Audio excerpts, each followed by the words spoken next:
Elizabeth, I want you to see my bedroom when we get back to the hotel.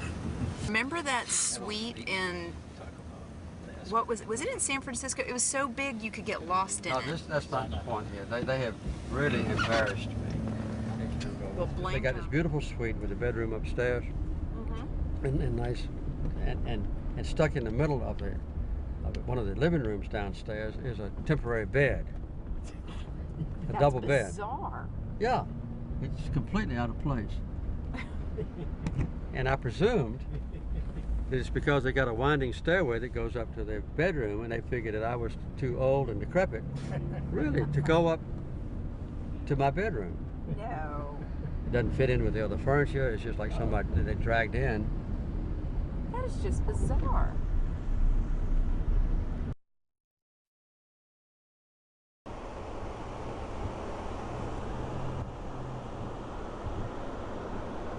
Good evening.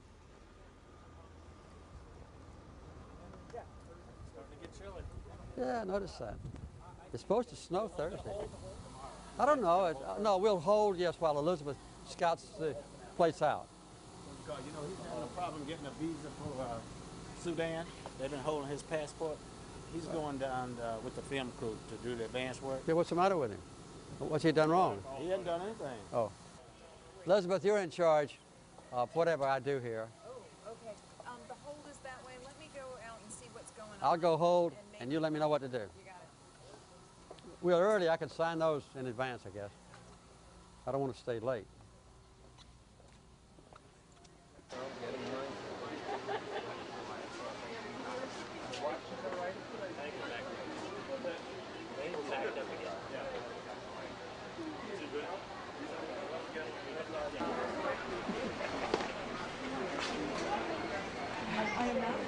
It's pretty big.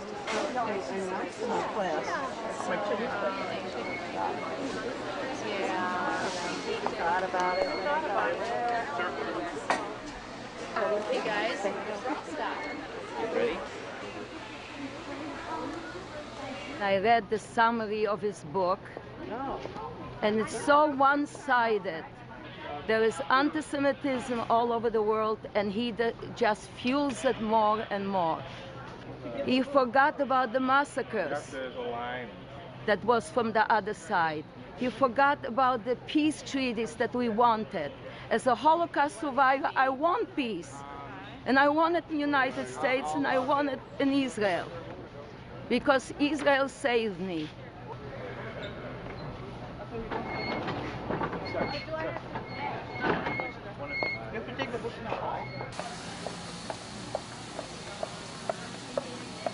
And you leave the colors very What we're going to do is get you started signing some of these. They're not quite as ready for us as I might have liked. So. All right. Enjoy our local Costco. All right. Try the crab legs. Go ahead and move up. Hello, and welcome. Go ahead and move up. I will make sure. I promise. I'll make sure I'll give it to you. I'll pass it right around there.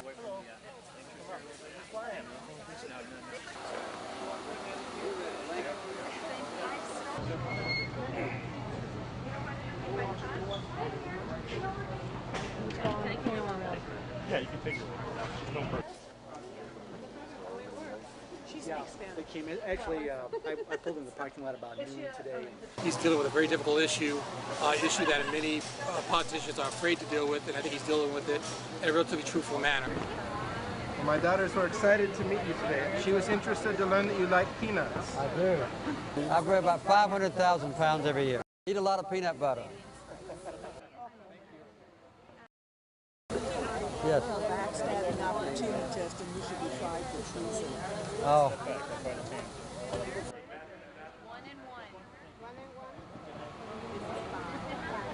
You got your books? You got your books? How many books you got? How many books do you have?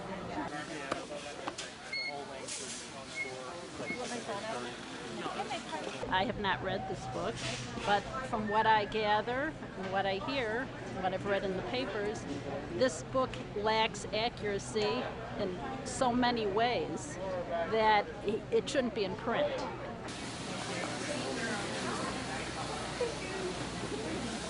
so much of the information that Americans get, you know, in the mainstream press is biased information, and it's not.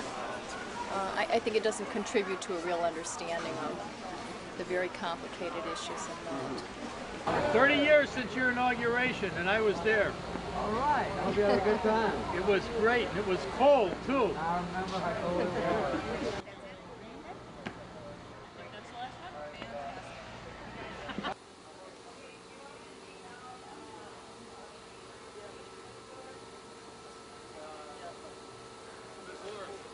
Okay, 1, 2, 3. Oh, that's a good one. Thank you all, everybody. It's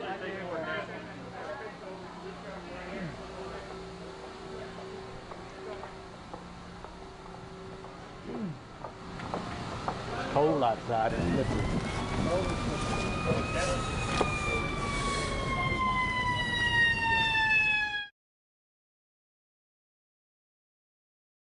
She was a little past 68, and she had a 70th birthday, I remember, in the little village of Vikhroli.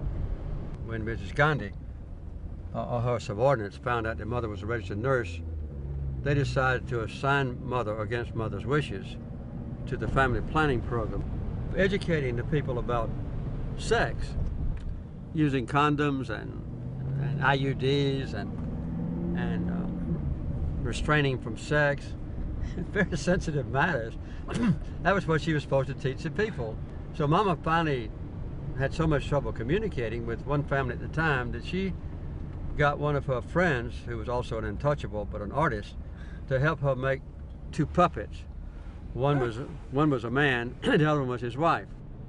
And she wrote out in English what she wanted the man and woman to say. This would appeal to you as a director.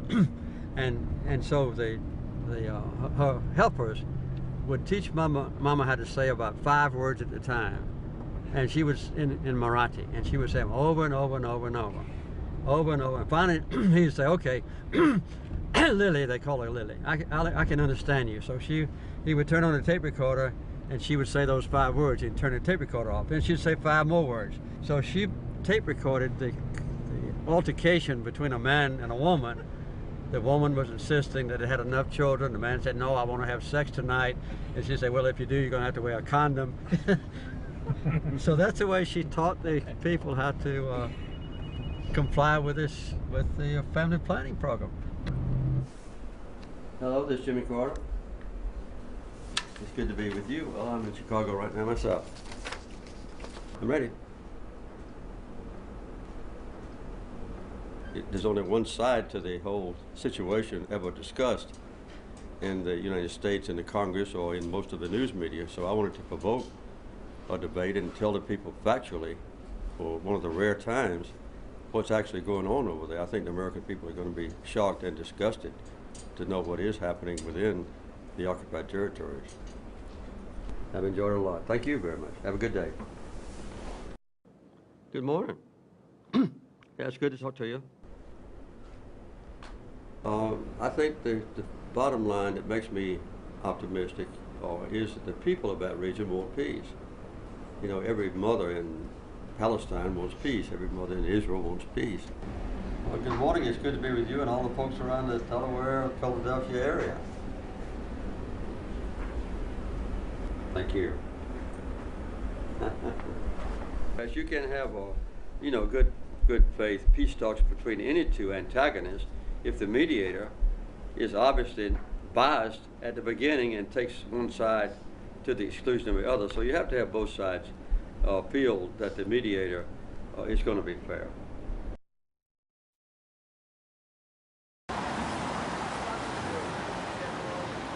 Including me. I'm going to be back. Okay, and then 2 more, then I need to go in. 2 more, then I need to go in. They have close ties to the majority of Iraqis. Good to you again. Best wishes. Thank you, sir.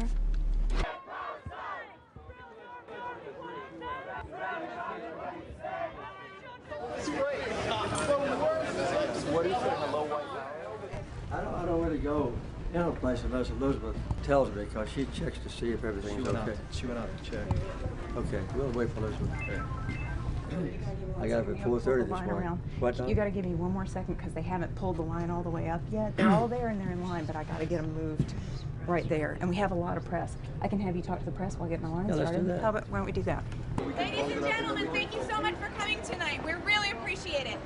And we are going to start moving really quickly at this point. And I just want to let you know that one of the things that's going to make us move even more efficiently will be if you can open your book to the title page or to whatever page you want him to sign. Well, let me tell you about Dr. Stein. He's a wonderful guy. He had done a good job, and I wanted to reward Ken. So I let him retain the title of a fellow at the Carter Center, and he put it on his bio. He was very proud of it. But he hadn't been associated with the Carter Center for 13 years. His notice of his supremely important resignation from a non-existent position was in the New York Times and the Washington Post. If you have multiple copies, please open them to the page you want him to sign and stack them. Why don't you let people come on in so we can get the book? I think they're working on it right now. They are.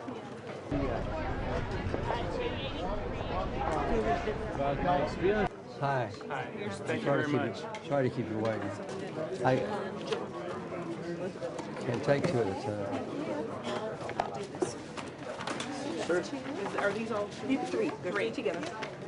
That's three together. Hi, you know about how many people you had show up tonight? 2,300 is what we heard. 2,300. Thank you very much. You're welcome. Laura, this is two. Would you like your water? No, I just want more books to come. One. And then we'll get through. Pictures only in the press box. Just a reminder to have your books open and stacked. Thank you. Oh, yeah. I don't know what they got. I get too much at a time.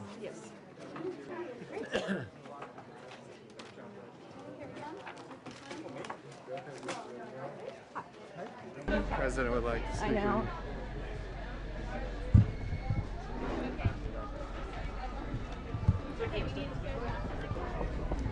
What were you doing downstairs? I was telling them to open their books to the proper pages and stack them appropriately because that'll make them faster. Is there a staff person down there doing it now? Yes, but I yelled it all the way down the street. Okay, DL wants you to. Hands on your pockets at all times, please. Thank you. Yes. Just talk about John Street. I would say.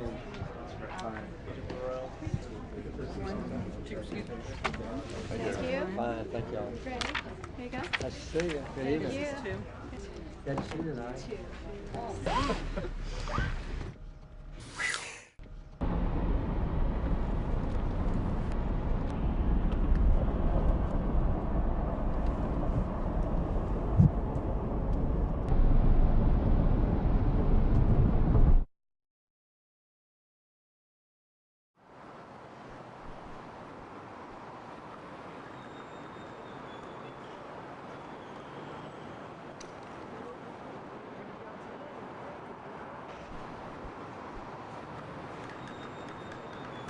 I tell you, everybody is truly surprised.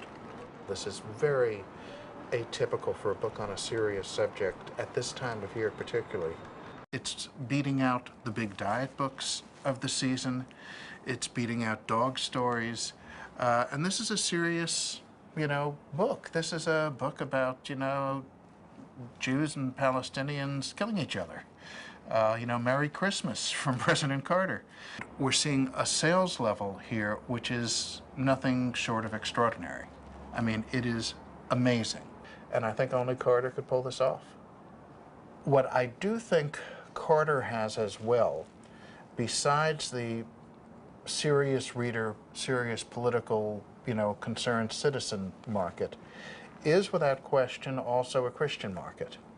That because of his faith and his strong espousal of faith, will buy his books as well, because they're coming from a place of moral conviction on there and of religious conviction. Well, signing with President Carter is a whole science, as you now have seen. He has the record. He is the world's fastest book signer, but he's got. Generally, my relationships with all of my authors make me feel very protective. And when, this anger, it's it worried me, and it made me feel defensive and protective, and I said, you know, does it bother you? And he said, it doesn't at all. He said, if it bothered me, if I thought I was wrong and I hurt someone, I would be incredibly upset. But I know what I'm saying, and I stand by it. You know, Carter is a bit of a lightning rod because there's always been tremendous controversy involving anything with Israel and Palestinians. So Carter gets hit with he took the map from, you know, Dennis Ross's book, because thank God we all know there's only one map of the Middle East, and that's it. You know, people go batshit about this. It's preposterous. But the protests are going to continue, I think. You know, one more TV show, and it's gonna be tough for him.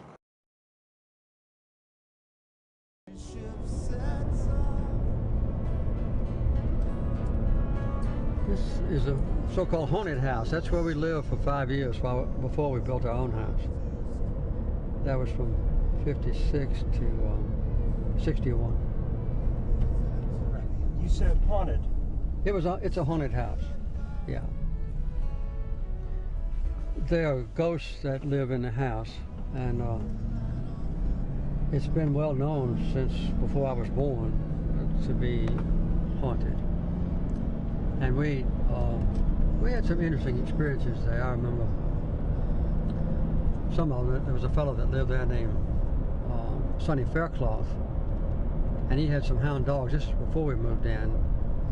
And he would look out of his window at night, and he would see a great big black dog out there with his own hound dogs. But every time he would go out the back door, he couldn't find the big dog. So one night, Sonny went out the back door, and the big dog was there. So he walked up to him. The dog seemed friendly, left, and so Sonny walked up to him. The dog didn't growl or anything, so he reached down to pat the dog on his back. Looks like to be three. And nothing was there. I was out there when our predecessor lived there. It was Dr. Thad Wise, who was the head of the hospital here, and his nurse was Miss Gussie Abrams, who was my godmother. She was a chief nurse when my mother was trained.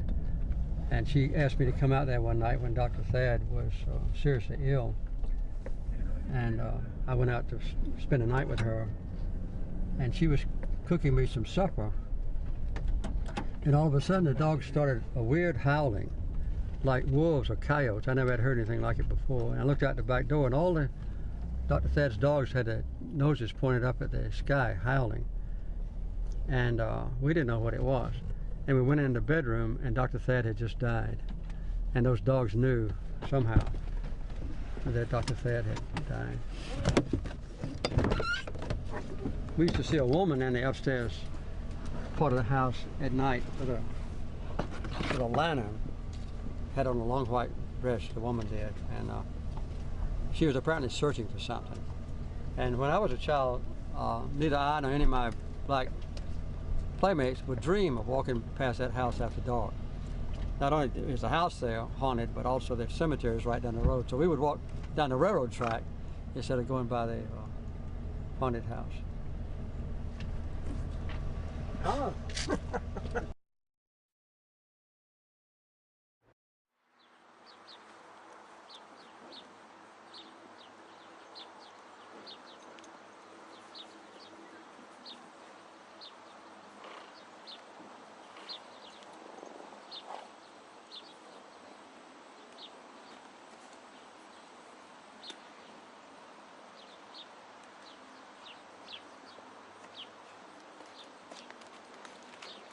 With the exception of my own parents, there were 5 people that shaped my life, and only 2 of them were white.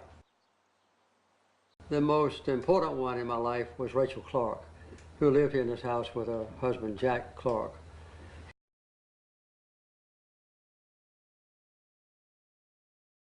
As I said in a poem I wrote about her, she had the aura of a queen, and I worshipped Rachel almost. When she and I would be walking alone to a creek to fish, working in a field together for hours or days at a time, Rachel would, I guess you'd say, philosophize. She would describe to me the essence of theology and religion and even sometimes political science and so forth, to let me understand how I should care for God's earth, what I should have as a relationship with other people, the proper duties of a marriage, the essence of Christian worship. So Rachel was a mentor for me, and my mother and father, Daddy was gone sometimes, and Mother was a registered nurse who was not here all that many times at night. So many times in my young life, boyhood, I slept here with Rachel and Jack. They slept in here and on this bed, and I slept on a pallet on the floor that was filled with corn shucks. And during the wintertime, when it was cold, Rachel would let me drag the pallet over near the fireplace so I could stay warm. So this was kind of my second home, and I never felt that our house was better.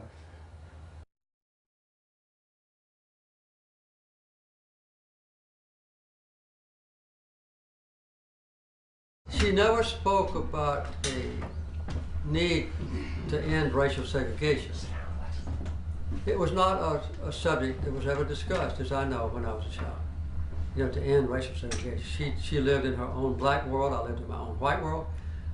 But to an amazing degree, in the rural areas of Georgia, like Archery, our daily lives were completely intertwined with my black playmates, peers of mine.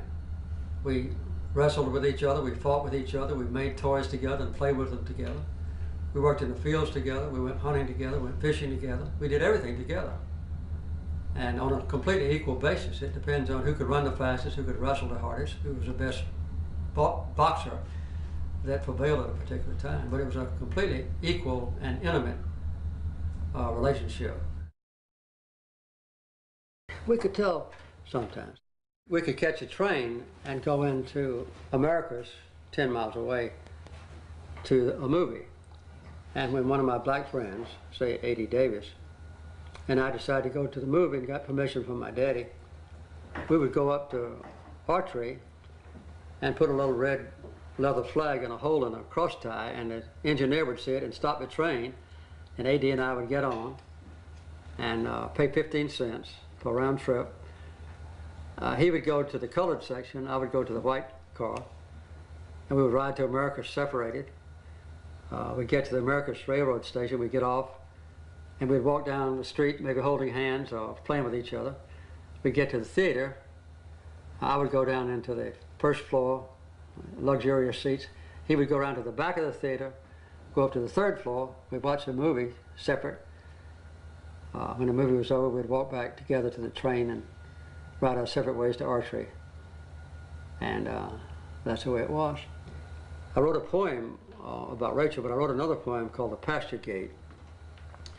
And that poem describes the time in my life when I realized the essence of racial segregation. A guy named A.D. Davis, who was my closest friend, and Johnny and Milton Raven, who's still living and still active, been very successful in life, and I were coming from the pasture toward the barn, and we got to a gate, and they backed away to let me go through the gate first. And I thought it was a trick. I thought they probably had a wire across there to make me fall down or something. But I didn't. And it was only after that that I realized that somehow or another their parents had told them that they and I had reached an age when racial segregation should be put into play. And it was like drawing a line between me and my friends. I have to say they took the initiative because they increasingly felt that it was inappropriate for half-grown black boys and half-grown white boys to be equal socially. But it was a negative turning point in my life.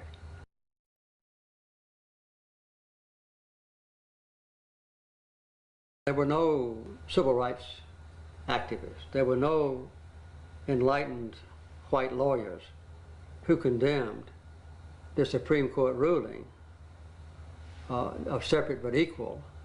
There were no church leaders who spoke out and said we should integrate schools or the courtroom or business establishments. That only came much later.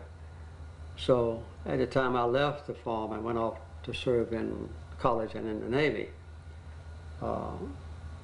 racial segregation was still the law of America. Can you share what's on your mind after the tour? Was it hurtful finally? Overall, I've been surprisingly gratified at the impact of the book. It's had a much broader impression on people than I had dreamed it would. The worst that I could imagine was that I would write the book and it would be ignored. And I feel that we're kind of over the hump, I hope, of the reaction to the book by people who disagree being personal attacks on my character, my integrity, my veracity, my motivations.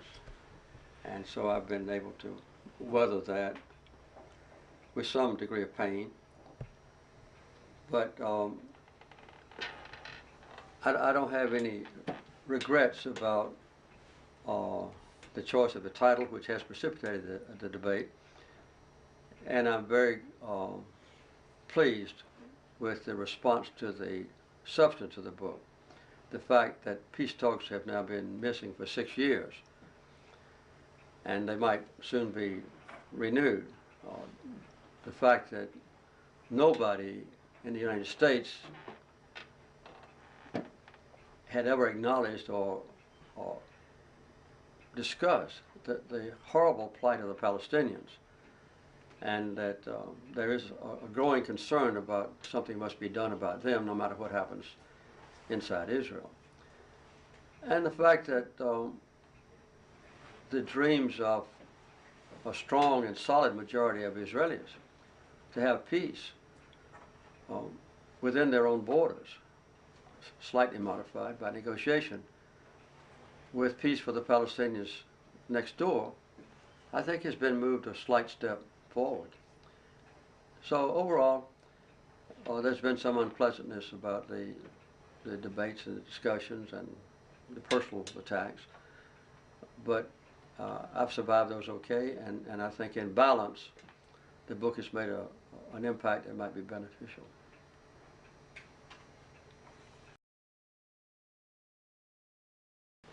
When I was sitting at that desk when I got a call from Egypt that Sadat had been shot, and but they assured me that he was going to be okay, but I was worried.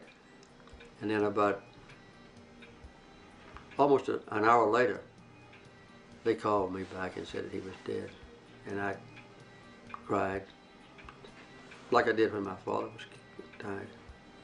But Sadat and I were very close, and at Camp David, he just turned everything over to me. He said, I want Palestinians' rights protected, and I want Israel to move out of Egyptian land. Anything else, he always called my friend Jimmy, that you want to negotiate, I'll accept it.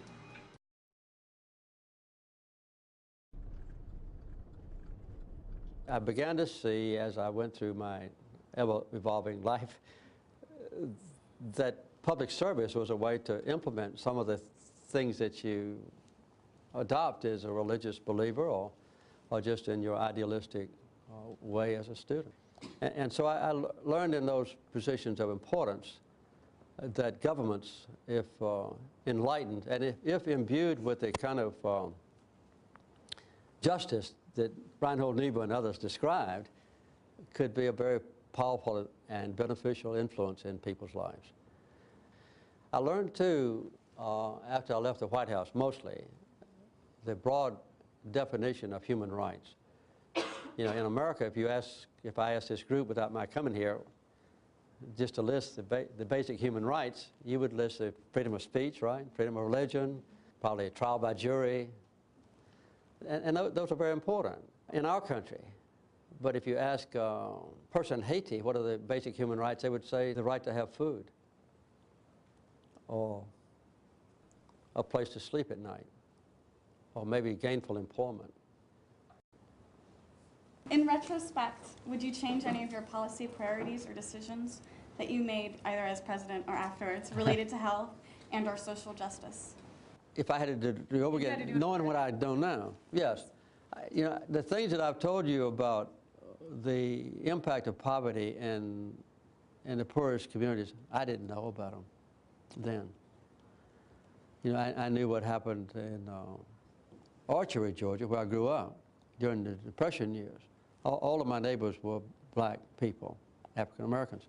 I didn't have any white playmates. I didn't have any white neighbors at all.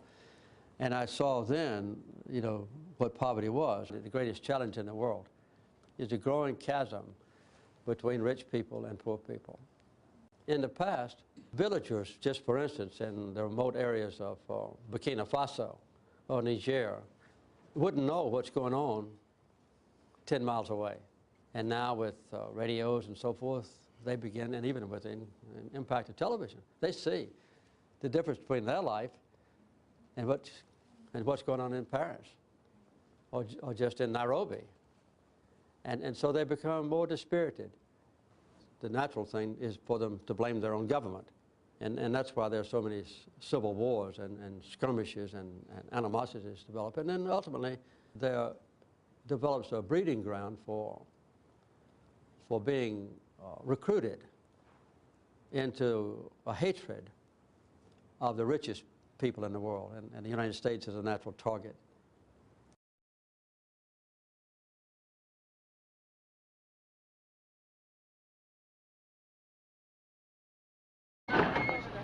You can take the book now. And you leave the colors very What we're going to do is get you started signing some of these, or if they're not quite as ready for us as I might have liked. So. All right. Enjoy our local Costco. All right. Try the crab legs. Go ahead and move up. Hello, and welcome. Go ahead and move up. I will make sure. I promise. I'll make sure I'll give it to you. I'll pass it right around there.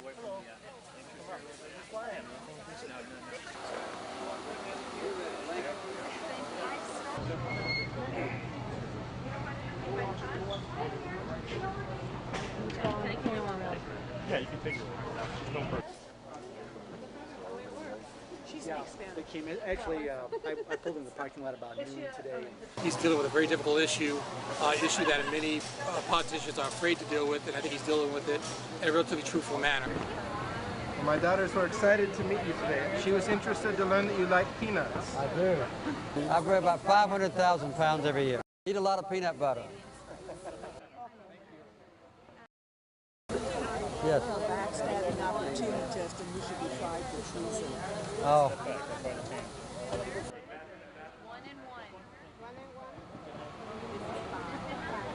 You got your books?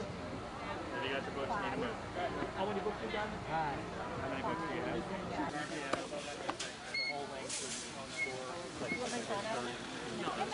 I have not read this book, but from what I gather and what I hear, and what I've read in the papers, this book lacks accuracy in so many ways that it shouldn't be in print.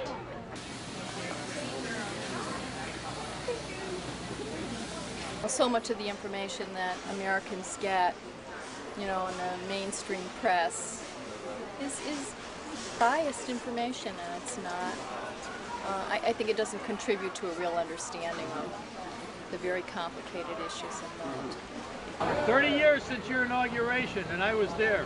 All right. I hope you had a good time. It was great. It was cold, too. I remember how cold it was.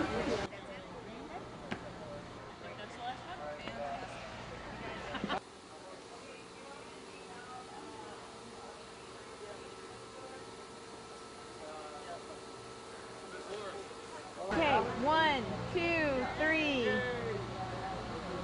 Oh, that's a good one. Thank you all, everybody.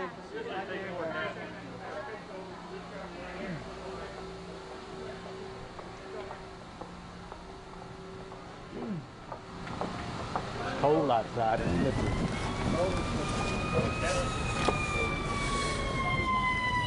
the matter with him? What's he done wrong? He hasn't done anything. Oh. Elizabeth, you're in charge of whatever I do here. Oh, okay. The hold is that way. Let me go out and see what's going on. I'll go hold, and you let me know what to do. You got it. Well, early, I can sign those in advance, I guess. I don't want to stay late.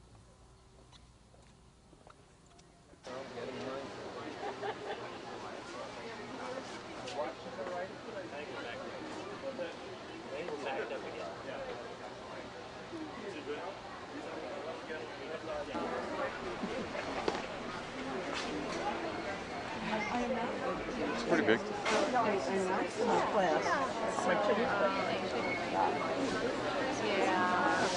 Thought about it. Hey guys, stop. Ready? I read the summary of his book, and it's so one-sided. There is anti-Semitism all over the world, and he just fuels it more and more. He forgot about the massacres that was from the other side. He forgot about the peace treaties that we wanted. As a Holocaust survivor, I want peace. And I want it in the United States, and I want it in Israel. Because Israel saved me.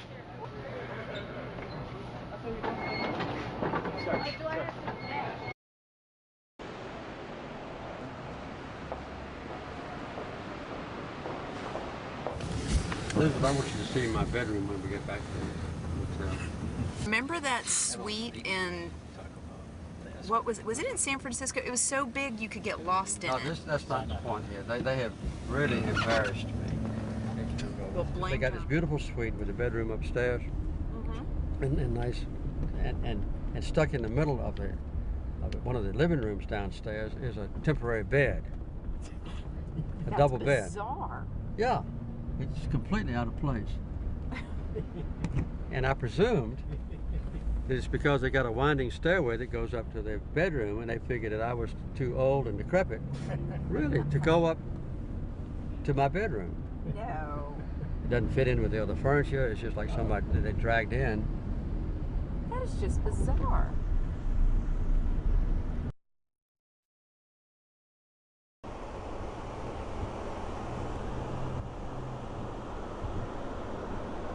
Good evening.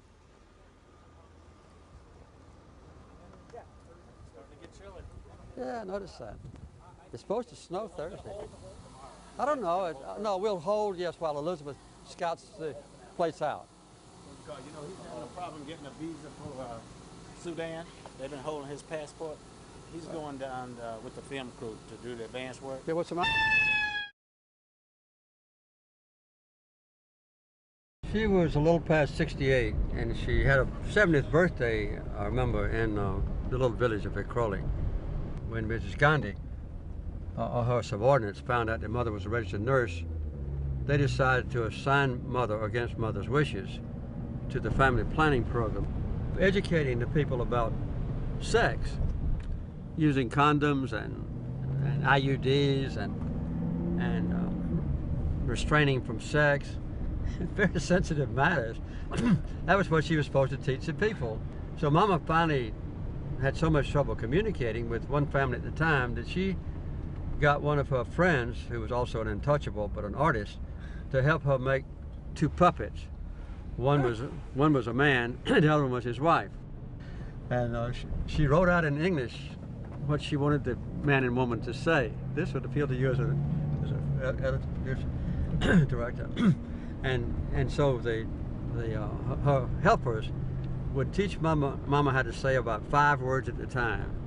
And she was in Marathi, and she would say them over and over and over and over.